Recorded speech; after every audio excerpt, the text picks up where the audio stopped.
En quoi les hallucinogènes, et en particulier les champignons hallucinogènes, ont un rapport avec ce qu'on peut dire être une quête spirituelle qui nous anime, c'est-à-dire une recherche d'absolu ou une recherche de transcendance, de ce qui a du sens pour nous, une recherche du divin. En quoi est-ce qu'ils peuvent aider sur un chemin de vie? Eh bien, j'ai en effet la découverte, ça a été mon parcours, et c'est pour ça que je vous en parle aujourd'hui.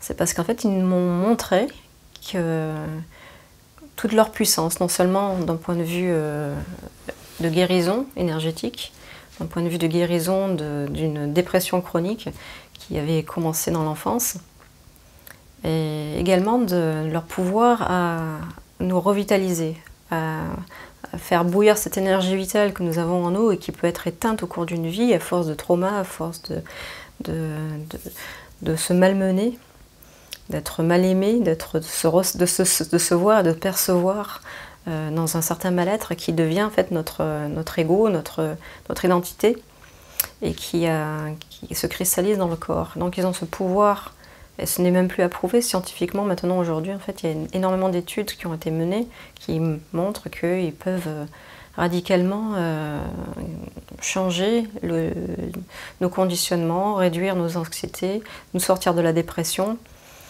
Et qu'est-ce qu'ils font derrière tout ça? Ils nous ramènent à l'essentiel. Non seulement il y a un changement qui se passe au niveau de la biologie, mais ils nous ramènent à l'essentiel de qui nous sommes réellement. Et en cela, ce qui se passe aussi, c'est-à-dire qu'il y a, quand on prend des hallucinogènes, ce qu'ils ont appelé le Default Mode Network, qui est le siège de l'ego au niveau du cerveau, je crois que c'est le cortex frontal, qui s'éteint. Et qu'est-ce qui se passe? Qu'est-ce qui est vécu quand cela s'éteint à chaque prise d'hallucinogène ou d'antéogène? C'est que notre impression d'être un moi séparé, un ego séparé de toute chose, donc de se sentir déconnecté ou de la vie, disparaît. Qu'est-ce qui se passe? L'impression d'être localisé, d'être un point local disparaît. L'impression d'être dans un temps linéaire disparaît. L'impression d'être dans une histoire vécue par un personnage, dans une sorte de programmation automatique, dans un rêve, disparaît.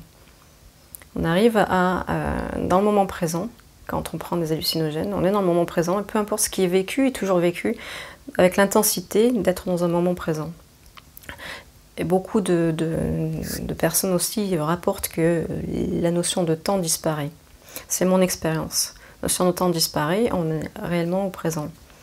En quoi ça peut être aussi utile pour réaliser qui nous sommes? C'est que lorsque la notion de séparation, d'être quelque chose, une personnalité séparée de tout ce qui est, disparaît, alors la projection est ce que nous sommes réellement. Et là, je reviens dans le contexte de non-dualité, c'est que se révèle, la totalité se révèle. Elle n'est pas forcément comprise. On peut être complètement accaparé par ce que l'on voit, lorsque l'on prend des champignons ou autres, des antéogènes diverses, comme la DMT. Il y a possibilité de se fondre en fait avec ce que l'on voit, la projection du soi, la projection du divin. Et il y a possibilité en fait de se focaliser sur l'expérience autrement. Et ça aussi, je voulais en parler. En fait, c'est surtout ça que je voulais aborder aujourd'hui. C'est comment recontextualiser une prise de champignons d'antéogènes dans un parcours spirituel.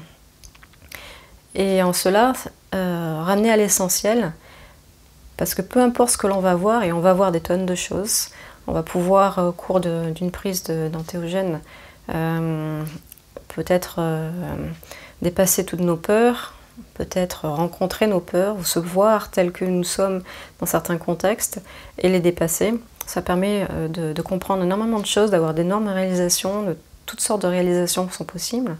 Mais toutes ces réalisations, ces compréhensions qui touchent la personne dans sa vie quotidienne, elles ont une sorte de cheminement, ces compréhensions, pour nous amener plus loin, toujours plus loin, toujours plus loin, toujours plus loin. Et plus loin vers quoi? Vers une dissolution de cette cristallisation qu'on appelle ego, dissolution de cette croyance en fait, parce que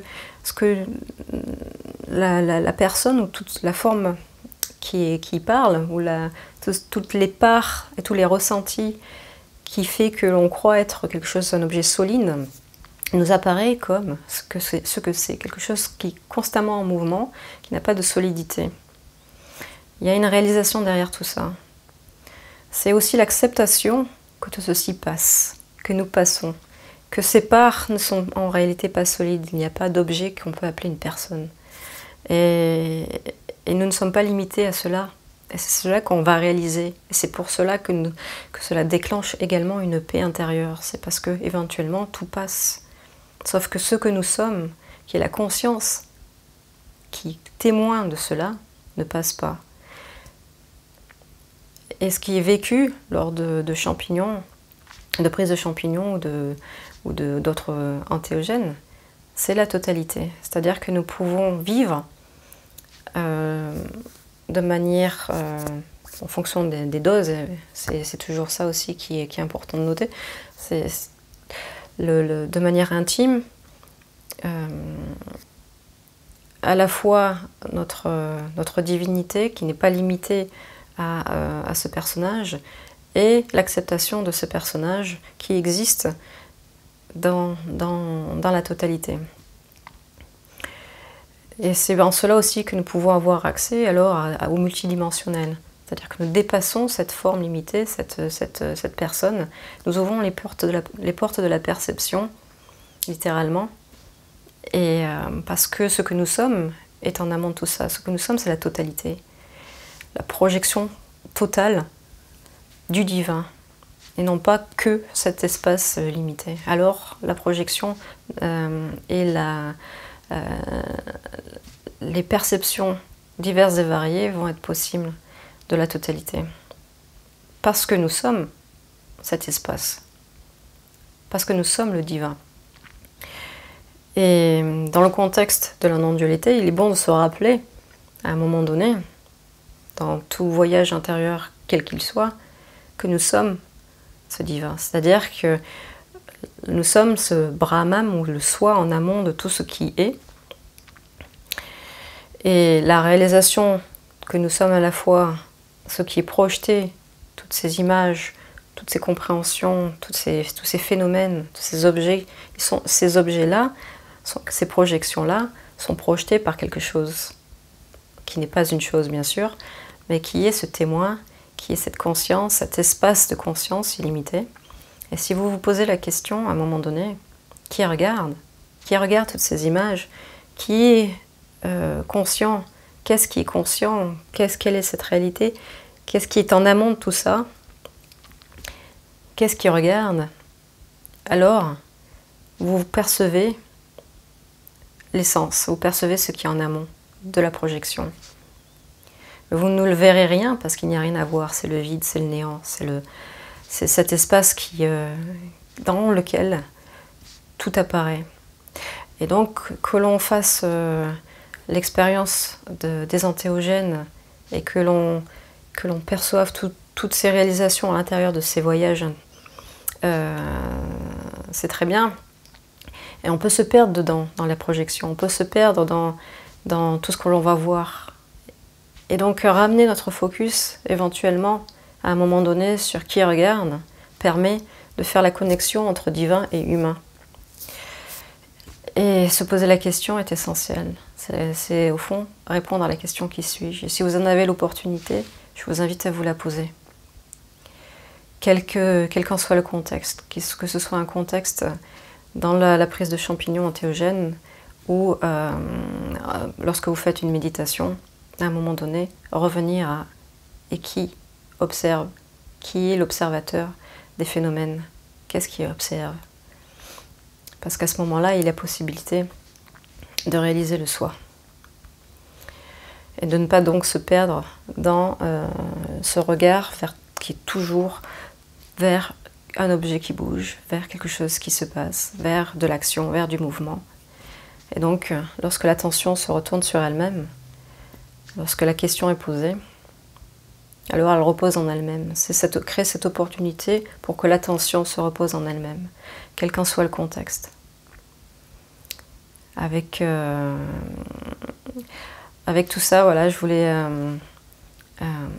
j'espère que cela aurait été utile.